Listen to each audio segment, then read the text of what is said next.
있습니다. 느부갓네살 왕의 꿈, 그로 인해서 번민했던 그 자신이 이 꿈을 해석할 자를 바벨론 전역에, 갈대아 전역에 찾아보았지만 아무도 없었습니다. 그때 마침 생각했던 인물이 벨드사살이라고 했던 다니엘이었습니다. 다니엘을 불러서 이 꿈에 대해서 물었습니다.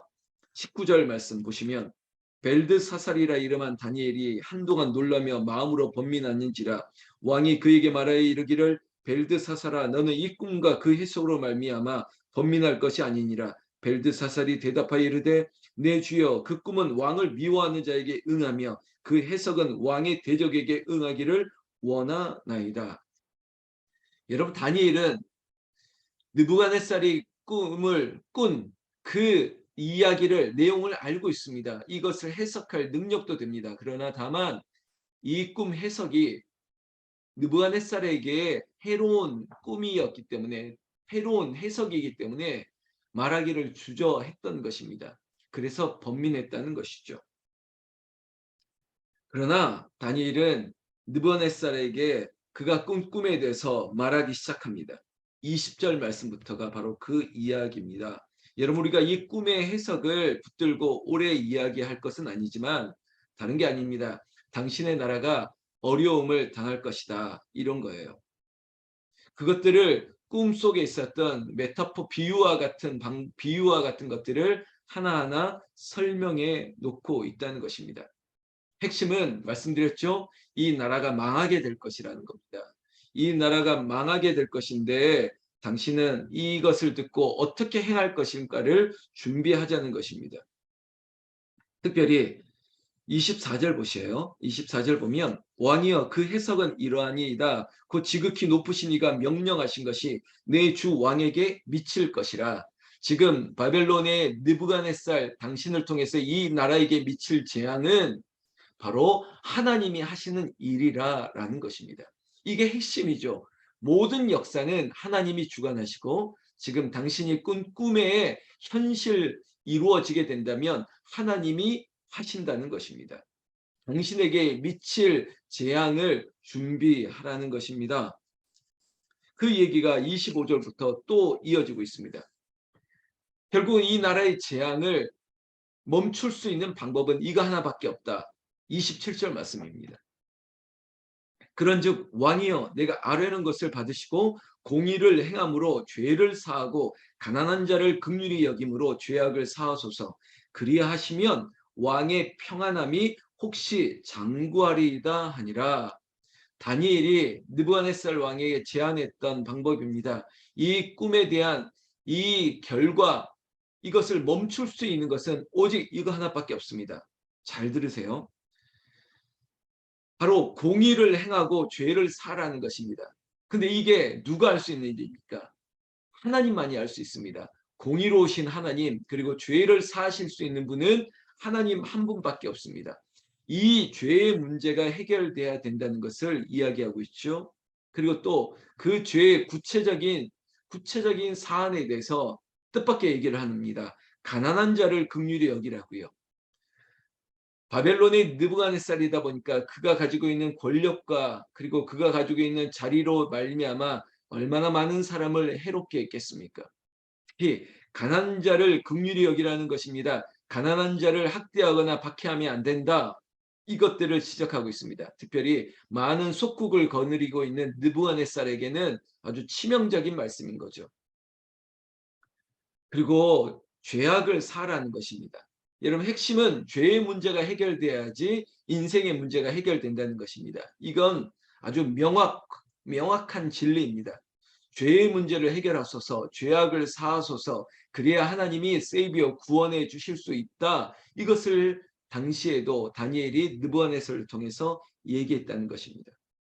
그런데 분명히 이 죄악을 사하라고 권면했음에도 불구하고 28절 말씀 보세요. 이 모든 일이 다 나 느부갓네살 왕에게 임하였느니라 12달이 지난 후에 이겁니다.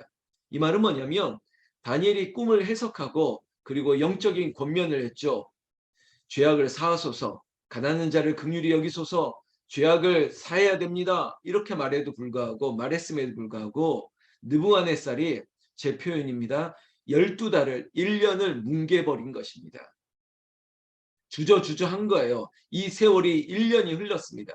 에이 설마 그럴 수도 있겠죠. 그런 12달이 지나다 보니까 어떤 12달이 지난 후에 여러분 하나님의 재앙이 임했다는 것입니다. 다니엘이 꿈을 해석해 준 그대로 느부갓네살 자신에게도 바벨론 전역에게도 큰 재앙이 임했다는 것이에요. 30절부터 쭉 그 얘기를 하고 있는 것입니다. 여러분 이 재앙을 정말 큰 어려움을 겪고 나니까 비로소 깨달은 것이 있습니다. 사랑하는 성도 여러분, 우리도 그런 적이 있었죠. 예방주사 맞는 게 좋을 텐데 아니 꼭 다 여기저기 당하고 아프고 손해보고 나서야 그때 깨닫는 것입니다. 그때 그러지 말아야 되는데 분명히 기도하는 선지자를 통해서 누군가를 통해서 분명히 권면했어요. 권면했지만 들리지 않는 거예요. 아니 들어도 부인하는 거예요. 그럴 리 없다고. 가장 쉬운 거 있지 않습니까? 우리 어머님들이 너 딸에게 말합니다. 꼭 믿는 남자 만나야 돼. 믿는 남자 만나고 믿음의 가정을 꾸려야 돼. 이렇게 얘기했는데 아유 내가 아닙니다. 나는 그냥 내가 좋아하는 남자 만날게요. 죄송합니다. 우리는 결과론이니까. 얼마나 힘들었습니까? 이제는 하나님께서 그 고난을 지나가면서 지금 나를 이렇게 위로를 주시지만 여러분 쉽지 않은 거예요. 하나님께서는 선지자를 통해서 말씀하는 거예요. 지금 너 주변에 많은 선지자들이 있으니까 그 얘기를 통해서 은혜를 받는 거죠. 그런데 듣지 않습니다. 느부갓네살은 그렇게 번민했던 꿈의 내용을 명확하게 들었음에도 불구하고 다니엘을 통해서 하나님의 뜻을 들었음에도 불구하고 무시한 거예요. 왜 그랬을까요? 교만한 겁니다. 여전히 교만한 거예요. 내가 누군데 난 느부갓네살이야. 이러면서 12달을 버틴 거죠. 그러니까 바벨론에 재앙이 그냥 임한 거예요. 마지막 33절만 볼까요? 바로 그때 이 일이 느부갓네살에게 응함으로 내가 사람에게 쫓겨나서 잘 들으세요. 사람에게 쫓겨나서 소처럼 풀을 먹으며 몸이 하늘에 이슬해졌고 머리털이 독수리 털과 같이 자랐고 손톱은 새 발톱과 같이 되었더라. 여러분 아주 은유와 같은 표현으로 얘기하지만 저는 세계 지도자입니다. 열방의 왕처럼 바벨론의 느부갓네살이 이렇게 될 줄이야 알았겠습니까? 사람에게 쫓겨난다. 풀을 먹으며 소처럼 지낸다. 독수리 털처럼 자라고 쭈삣쭈삣. 그러니까 정말 비루하해졌다는 겁니다. 이 재앙이 그에게 그렇게 미치고 나서야 마치 그렇게 아프고 당하고 나서야 정신 차리는 거예요. 사랑하는 성도 여러분, 이스라엘의 구속의 역사를 보면요. 항상 그랬어요. 항상 재앙이 임하고 항상 큰 어려움과 시험을 당하면 그제서야 하나님 잘못했습니다. 그리고 하나님의 은혜를 주고 그렇게 잘 되면 또 교만해져서 또 죄악이 들어와서 또 하나님께서 심판 재앙을 하시면 또 그때 하나님 잘못했습니다. 왜 이렇게 맞고 나서야 돌아와야 됩니까? 정말 다니엘처럼 어렸을 때부터 우리가 지금 보고 있지만 다니엘처럼 어렸을 때부터 끝까지 정권이 4번 바뀌어요. 정권이 다니엘이 있는 동안. 정권이 4번 바뀌어도 다니엘은 그때마다 지금으로 한다면 국무총리에 올라갑니다. 얼마나 신실했으면 그렇겠습니까? 얼마나 실력이 있었으면. 그렇게 돼야 되는 거예요. 사랑하는 성도 여러분, 맞고 갈래 그냥 올래라고 했으면 여러분 그냥 가야죠. 하나님 앞으로 정말 기쁨으로 즐거운 마음으로 가야죠. 정말 탕자와 같이 다 뺏기고 다 힘들어서 그제서야 하나님 아버지께로 가야 되겠습니까? 아닙니다. 여러분 우리 생명의 공동체를 세우는 우리 북한산 기도원 홍은절교회 여러분들이 교회인데 우리는 처음부터 끝까지 그냥 평안하게 주님을 기뻐하며 즐거움으로 하나님과 더불어 살 수 있는 은혜가 여러분들에게 뿐만 아니라 당신의 자녀 후손들에게는 나는 고생했다면 나는 큰 어려움을 당하면서 여기까지 왔다면 이제 가나안의 복을 당신의 자녀들과 후손들에게 여러분들이 전수해 주어야 되지 않겠습니까? 그죠? 수선대우 우리의 은혜를 다음 세대에게 넘겨주셔야만 되는 겁니다. 성도 여러분, 느부갓네살은 큰 재앙과 그가 스스로 어려움을 경험하고 나서야지 재앙을 맞고 나서야 그제서야 깨달은 게 있습니다. 오늘 제가 읽어드렸던 34절부터 마지막 37절까지입니다. 여러분들 성경으로 본다면 느부갓네살이 하나님을 찬양한 대목이라고 얘기하고 있어요. 그제서야 하나님에 대해서 알게 되었습니다. 34절 시작할 때 이런 얘기를 합니다. 그 기한이 참에 이럽니다. 여러분 고통의 세월을 하나님의 재앙을 맞고 나서야 그것을 다 맞고 나서야 이제야 나 느부갓네살이 고백하게 된 게 있습니다. 나도 정말 세상에서 방황하다가 이제야 알게 된 사실이 있습니다. 그게 뭘까? 만왕의 왕 하나님은 한 분밖에 없다는 것입니다.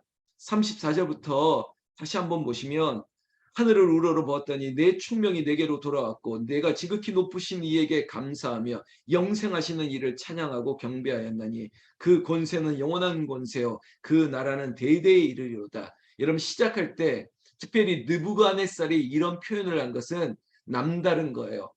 세상의 권세가 다 나에게 있다. 마치 온 우주의 기운이 나에게 있다. 이렇게 자고하고 교만했던 느부갓네살 그 교만 때문에 스스로에게 어려움을 그리고 온 나라에 큰 재앙이 임했습니다. 비로소 내가 아무것도 아니라는 사실을 알게 되는 거예요. 내가 뭔데? 내가 뭔데? 그래 나보다 더 높으신 이가 있지. 만왕의 왕이시고 지극히 높으신 영생하시는 찬양과 경배를 받으실 하나님, 그 하나님이 다니엘의 하나님이구나. 저 세 친구들의 하나님이구나. 나도 분명히 그 사실을 알고 있었는데 내가 너무 교만했구나라는 것을 여러분 느부갓네살 정도 되니까 똑똑한 거 아닙니까? 그래도 지금 정신 차리고 있는 거예요. 사랑하는 성도 여러분, 느부갓네살 이방의 왕이 지금 하나님을 찬양하고 있습니다. 큰 어려움과 시험을 당한 후에 비로소 하나님을 알게 되었습니다. 여러분 우리가 본받아야 되지 않겠습니까?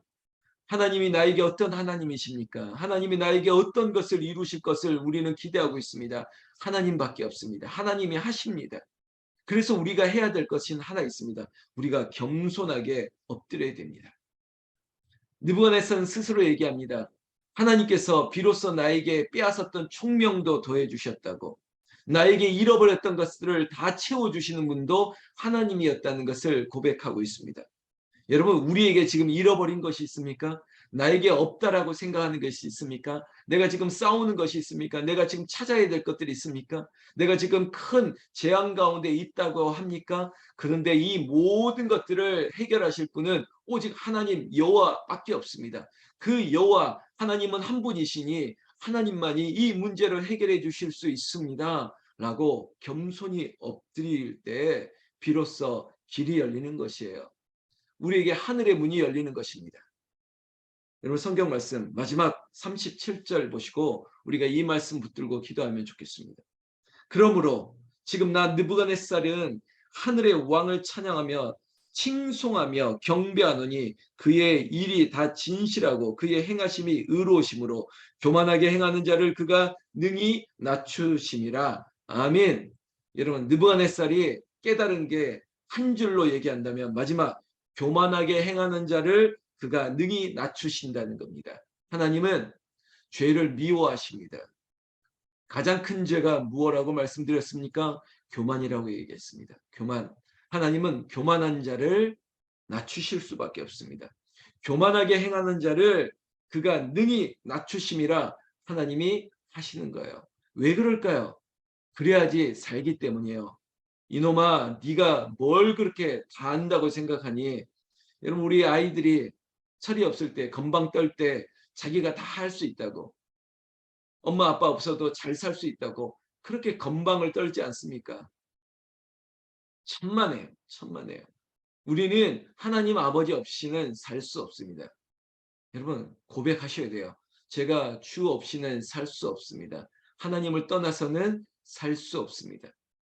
나를 낮추시고 낮추시는 것은 우리를 살리시겠다는 것이에요. 사랑하는 성도 여러분, 성령의 은혜는 물리적인 것과 비슷한데요. 물은 높은 곳에서 낮은 곳으로 흘러 흘러 고이는 것처럼 성령의 은혜도, 하늘에서 내려주시는 은혜도 낮은 곳으로 은혜가 모일 것입니다. 여러분 지금 높은 곳에 있습니까? 낮은 곳에 있습니까? 낮은 곳으로 내려갑시다. 낮은 곳으로 엎드립시다. 그리고 가장 낮은 곳에서 부어주시는, 공급하시는 하나님의 은혜로 살아가시기를, 그리고 하나님이 낮추시는 하나님은 건져내실 뿐만 아니라 마침내 높이 세워주시는 거예요. 그럴 때까지 기다리고 기도하고 엎드리는 것입니다. 저와 여러분들이 그런 은혜가 오늘 하루에도, 우리가 생명의 공동체를 세우는 이 일 가운데 우리 교회도, 여러분들의 삶의 모든 지경도 하나님이 높여주시기를 나는 예수님의 이름으로 축원합니다. 축원합니다. 기도하겠습니다. 사랑하는 하나님 아버지, 감사합니다. 하나님이 우리에게 사랑을 말씀해 주셨습니다. 새 계명을 준다고, 서로 사랑하라고, 내가 너희를 사랑한 것 같이 서로 사랑하라고 얘기하고 있습니다. 하나님, 우리가 머리로만 알게 하지 마시고 우리의 몸이 체득되게 하셔서, 그리고 실천하고 그렇게 살아갈 수 있는 능력을 더하여 주시옵소서. 오늘 다니엘서를 통해서 낮은 자 하나님께서 높여주실 것을 믿습니다. 그러나 교만한 자를 하나님께서 벌하시고 낮추셔서 하나님 마침내 깨닫게 하시는 것처럼, 죄악을, 이 교만의 죄를 하나님 다 제하여 주시옵소서. 지금 새벽을 깨우는 주의 남녀 종들에게도, 저에게도 동일한 은혜를 주시옵소서. 안성화 권사, 황경숙 권사, 하정자 권사, 김아준 어린이, 최재신 전사, 김항성 권사, 정순아 집사, 문희순 권사, 정현숙 권사, 정현옥 권사, 김진래 권사, 이경남 권사, 김덕순 권사, 최유성 성도, 박형리 사모, 김현희 권사, 강정숙 권사, 양원숙 권사, 고현숙 권사, 이성호 집사, 양경옥 권사, 이영옥 권사, 이 김지훈 목사에게 아버지 하나님, 느부갓네살이 고백했던 것처럼 하나님, 교만하게 행하는 자를 능히 낮추시는 하나님, 나를 용서하여 주시옵소서. 항상 주님 앞에 겸손하게 하여 주셔서 아버지 하나님, 그와 같은 나를 하나님께서 살려주셨사오니, 하나님의 자녀되는 권세를 주셨사오니 오늘 하루도 낮아지게 하시고, 내가 아버지 하나님 뜨겁게 사랑할 수 있는 마음으로 허물을 덮어주고 사랑할 수 있도록 하나님 힘을 주시옵소서. 그리하여 학교에서도, 직장에서도, 만나는 사람들에게도, 내가 우연한 그 사람들과의 만남을 통해서도 하나님의 마음을 전파하고 그들에게 아버지 하나님 치유자가 될 수 있도록 우리를 사용하여 주시옵소서. 가깝게는 지금도 잠자고 있고, 그리고 일어나 아버지의 삶의 자리로 가야 될 저 가족들에게도 내가 은혜의 방편이 되게 하여 주시옵소서. 우리 주 예수님 이름으로 기도 올리옵나이다. 아멘, 아멘. 여러분 주님의 이름 부르면서 하나님, 나를 낮추어 주시옵소서. 내가 아버지 하나님의 영광을 통해 일하기를 원합니다. 주님 부르며 각자 기도하면서 하루를 시작하겠습니다. 주님 부르겠습니다. 주여, 주여, 주여. 아버지 하나님, 우리를 아버지 낮추시어 마침내 하나님께서 저 말석에 있는 우리를 앞으로 불러내셔서 하나님의 영광 가운데 세워주실 줄로 믿습니다. 아멘.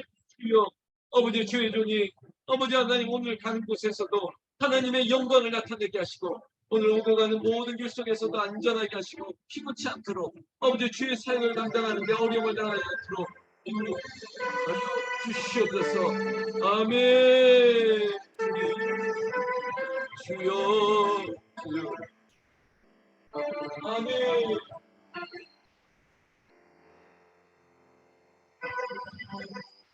아멘. 주여, 아멘.